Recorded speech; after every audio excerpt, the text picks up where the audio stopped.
Hello students, how are you? कैसे हैं आप लोग? तो अभी हमारा क्या टॉपिक चल रहा था? ये 10th क्लास का है, फिजिक्स का फर्स्ट चैप्टर इलेक्ट्रिसिटी। तो आज हम लोग को क्या पढ़ना है? Ohm's law. ठीक, बाकी कल हम लोगों ने पढ़ा था रजिस्टर्स, कंडक्टर्स और जो उसके साइंस हैं, सिंबल्स वगैरह, पोटेंशियल डिफरेंस वगैरह पढ़ चुके हैं। तो आज हम लोग पढ़ेंगे ओम्स लॉ, जो कि बहुत ही ज़्यादा इम्पॉर्टेंट है। ठीक, तो चलिए स्टार्ट करते हैं। Ohm's law.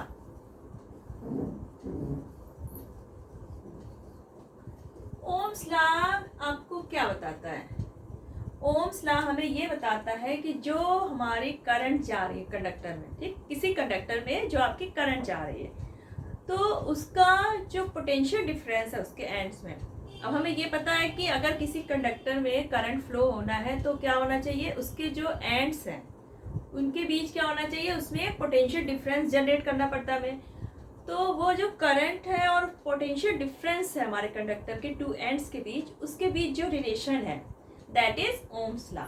मान लीजिए ये आपका कोई कंडक्टर है, ठीक, इसके टू एंड्स हैं, तो इसके बीच जो हमारा पोटेंशियल डिफरेंस है, ठीक, तो वो पोटेंशियल डिफरेंस और जो इसमें करंट जा रही है, तो इनके बीच जो रिलेशन बताता है वो हमारा है ओम्स लॉ।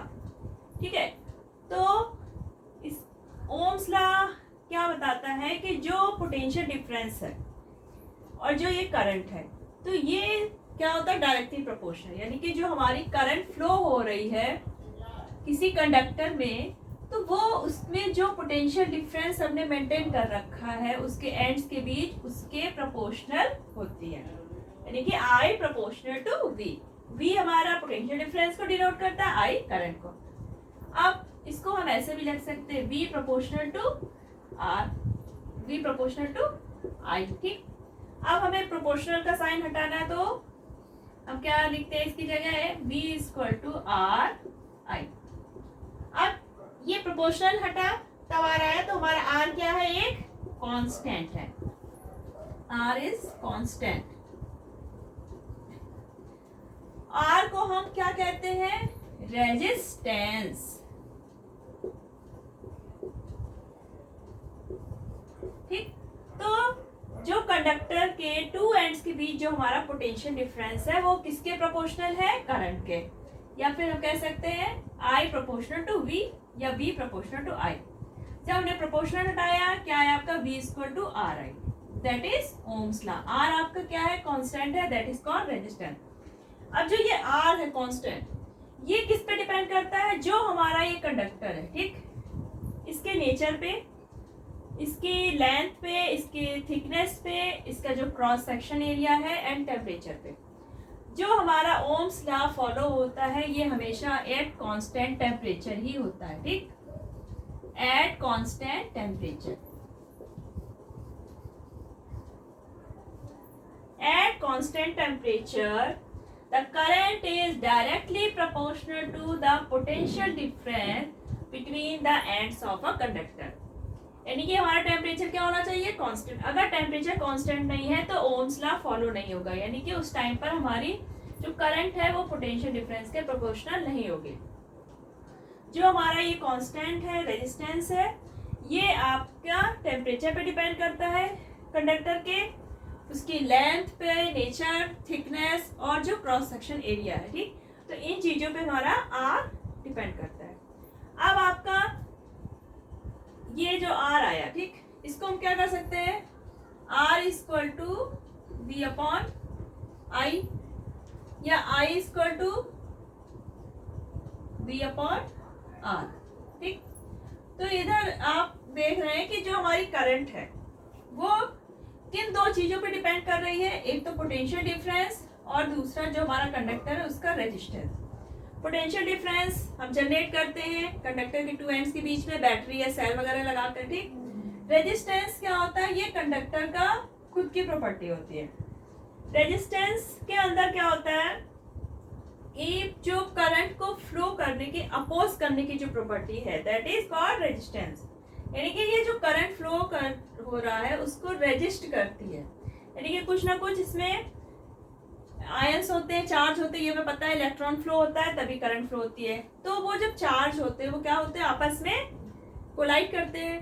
तो उन कोलिजन के कारण ये इसमें क्या होता है, कुछ अपोज होता है कि करंट फ्लो ना हो।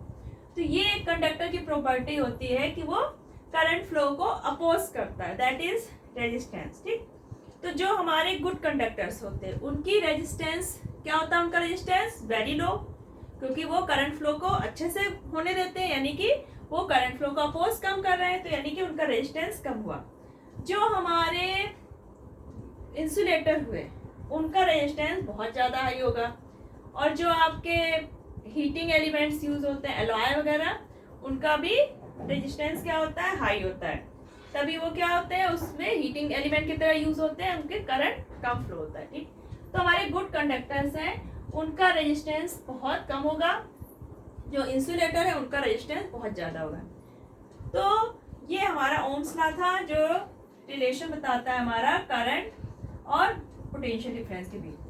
अब यहाँ पे देखिए जो हमारी करंट है वो V के प्रोपोर्शनल है और R के इनवर्सली प्रोपोर्शनल। अगर हम पोटेंशियल डिफरेंस को डबल कर देते हैं, 2 टाइम्स करते हैं, तो हमारी करंट भी क्या हो जाएगी, डबल। अगर हम रेजिस्टेंस को 2 टाइम करते हैं तो हमारा करंट क्या हो जाएगी, हाफ हो जाएगी। ठीक, अगर हम रेजिस्टेंस को आधा करते हैं तब भी हमारी करंट क्या हो जाएगी, डबल हो जाएगी। यानी कि पोटेंशियल डिफरेंस अगर हम बढ़ा देते हैं कंडक्टर के एंड्स में, कंडक्टर के एंड्स जो हैं उनके बीच अगर पोटेंशियल डिफरेंस इंक्रीज करते हैं तो हमारा करंट फ्लो भी इंक्रीज होता है। अगर हम रेजिस्टेंस इंक्रीज करते हैं तब हमारा करंट फ्लो कम हो जाएगा, और अगर रेजिस्टेंस कम करते हैं तब हमारा करंट फ्लो क्या हो जाएगा, बढ़ जाएगा। ठीक, अब आती है इसकी यूनिट।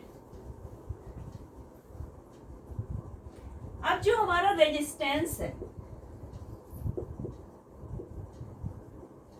ठीक, तो रेजिस्टेंस हमें पता है R इक्वल टू क्या हुआ, V अपॉन I। ठीक, इस फॉर्मूले से क्या हुआ, R equal to V upon I। R को हम किससे डिनोट करते हैं, ओम, और इसका सिंबल होता है ओमेगा। ठीक, ओम और ओमेगा इसका साइन है, सिंबल, यानी कि रेजिस्टेंस को हम किस साइन से डिनोट करते हैं, ओमेगा से। V हमारा वोल्ट में है, I एम्पियर में।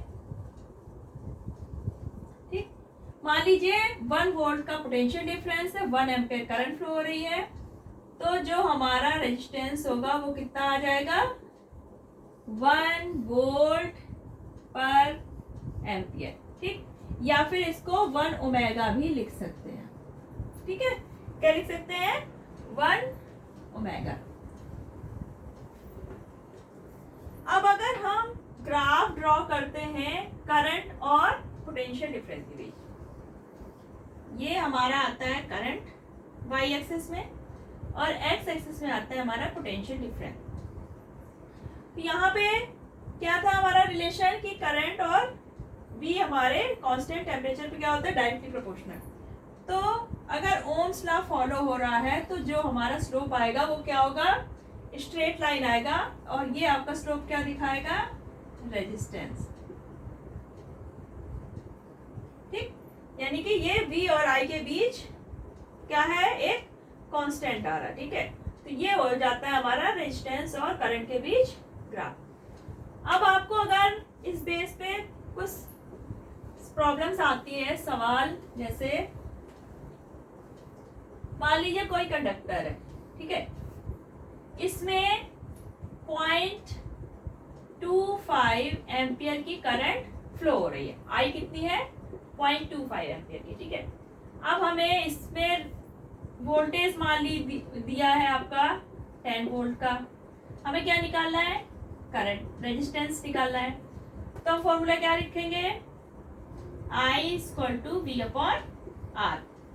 V आपको पता है 10, ठीक है, R हमें निकालना है, I की वैल्यू दी है 0.25। तो अब आप क्या करेंगे, R आपका ऊपर आ जाएगा, 10 अपॉन 0.25, यानी कि R equal to V upon I हो गया। अब आपका आ जाएगा 40 ओमेगा। ठीक, तो आपका रेजिस्टेंस कितना आ गया 40 ओमेगा। ठीक है, सो ये रहा आपका ओम्स लॉ। आज के वीडियो बस आज हम ओम्स लॉ ही पढ़ेंगे, आज के लिए बस इतना ही, और आगे हम और भी चीज़ें पढ़ेंगे। अगर आप चाहते हैं कोई आपका टॉपिक स्किप ना हो तो आप चैनल को अभी सब्सक्राइब कर लीजिए। अगर वीडियो पसंद आए तो उसको लाइक कीजिए, शेयर कीजिए। Okay, thank you, bye bye.